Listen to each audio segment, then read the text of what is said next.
என்ன ஒன்று இந்த ஒயின் ஷாப் இந்த ஏரியாலேருந்து எடுத்தாலும் நான் சந்தோஷமாக தான் இருக்கும். ஏன்னா பக்கத்தில் ஹாஸ்பிட்டல் இருக்குது, ஸ்கூல் இருக்குது, எவ்வளோ பேர் இது பண்ணுறாங்க.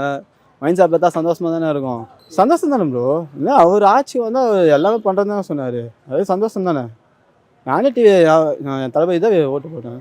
அப்படிலாம் இல்லை ப்ரோ. ஒயின் ஷாப் எடுத்தால் சந்தோஷம் தான் ப்ரோ. இதனால நிறையா குடும்பம் பாதிக்கப்படுது. நானே ஒரு ஃபேமிலி மேன் தான் சரிங்களா. என் வீட்டிலே கத்திருந்தாங்க ஏன் கோஸ்ட் இது பண்ணுவீங்க அப்படின்ட்டு. ஹாஸ்பிட்டல் பக்கத்தில் இருந்தாலும் நாங்கள் பார்த்துக்கிறோம். அவன் அப்படிதான் ப்ரோ சொல்லுவான். இந்த ஒயின் ஷாப் மூணுனா சந்தோஷம் தான் சரிங்களா. வந்து குடிக்கிறவனா அப்படிதான் சொல்லுவாங்க ஒயின் ஷாப் எடுக்கக்கூடாது அப்படின்ட்டு. ஆனால் அது குடிக்காமல் இருக்கவங்க தான் இந்த சந்தோஷம் தெரியும். எனக்கு தெரிஞ்ச வரைக்கும் இந்த ஒயின் ஷாப் இங்கேருந்து எடுக்கலாம்.